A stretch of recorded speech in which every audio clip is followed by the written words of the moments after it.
When people think of autism, they think of a person who's awkward in social situations and somebody who can't make eye contact. What if I told you that some autistic people are actually really good in social situations and you would never know that they have autism? Let's talk about a couple of signs of high functioning autism. Looks like y'all enjoyed part one, so I'm back with a part two. Number one, you rehearse conversations in your head before they actually happen. This is a part of masking. You study people, you look at their cadence, you know how much eye contact to make. You've studied people because you felt like an outsider for a long time. So after enough studying and after enough watching and after enough masking, you learn how to be smooth in social situations. You learn how to weave in and out of conversations. You learn how to become the life of the party. People don't see that it's costing you a lot of energy. And this is why people have to isolate when they're autistic. Because you're masking and you're going out into this world that's not set up for you. It's actually set up for neurotypical people. But you mask because you want friends, you want to be included, you want to feel like you're a part of something. So you studied people to the point where you actually know how to operate in social situations. This throws people off. Sometimes it even throws you off. But if you're smooth in social situations, you're able to make friends, you're able to date without too much difficulty, at least so it seems. You're going to be tired and burnt out because this is not really you. You've created a world for yourself. You've created this new personality that you've taken into the world. And sometimes when we mask, the unfortunate thing is that it could work. It could actually work. And it could work so well to the point where you don't know who you are. And that's a whole different ballgame, but you cannot be too hard on yourself because the things that you did to mask or just because you wanted to be included. You wanted to fit in. Number two, you tend to be exhausted after social situations and gatherings, even if things went well. And this is a tricky one because you'll go out into public and let's say you go to a house party. You go out, you know all the songs, word for word. You're dancing, it's on rhythm. You're having a great time. At the end of the night, people say, hey, it was good to see you. I hope to see you again. Come back next week. We're having the party again. And you're like, yeah, all right, bet. Yeah, I'll come out. You're not coming out. You're gassed out. You're tired. You're not coming out. You had only enough energy for that one party and maybe a couple of things after that.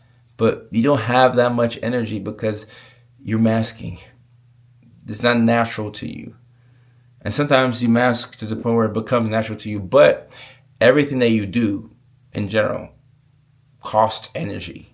You have to pay with energy. You got to pay with time. And when you're autistic, you could also struggle with executive dysfunction. The small things can be very difficult for you. So you going to a house party isn't just you going to the party. It's you having to find your keys. You have to make sure that you have your wallet on you in case you get pulled over. You have to make sure that you put the address in and that you don't get lost. And you got to pay attention. There's a lot of steps that go into doing anything. And if you're neurodivergent, my ADHD boys and girls, my autistic boys and girls, you know how difficult the simple things can be. Everything is going to cost you energy. Everything is going to take time. So when you socialize with others and things are great, they may be confused when after the function, they hit you up and they don't hear from you. You're just recharging. Like you'll come out eventually, but you're just tired. And after a week or two, you have the energy to reply back to people's text messages and their inquiries. But for now, you got to get some rest. And lastly, you're super sensitive to lights, sounds, and textures, but you hide it well. And nobody knows how much of a problem this is. This is a person who is in a relationship and you hear your partner smacking and you hate it. You hate the fact that they chew with their mouth open and that they slurp. And this drives you nuts. But instead of you saying anything, you just quietly retreat to another room because you don't want to offend them. But you actually hate that smacking sound, chewing with your mouth open, popping and smacking the bubble gum. It's the most frustrating and annoying thing in the world. You hate the textures of certain foods. Sometimes you don't like food to touch. You don't want the potatoes to touch the beans. And you don't want that to touch the meat. If it touches, you need another meal. You need your food to be cut up a certain way. The tags on the back of your clothes, you can't deal with them. So you take them off. And when people really know you, they know that when they give you a new shirt or a new clothing item, we gotta take the tags off because this is gonna drive you up the wall. These are things that a lot of people who are neurodivergent could experience. And you don't have to be neurodivergent to experience these things. But if you do have high functioning autism or level 1 autism, which is a proper term for it, you could struggle with some of these things and not know how to articulate it.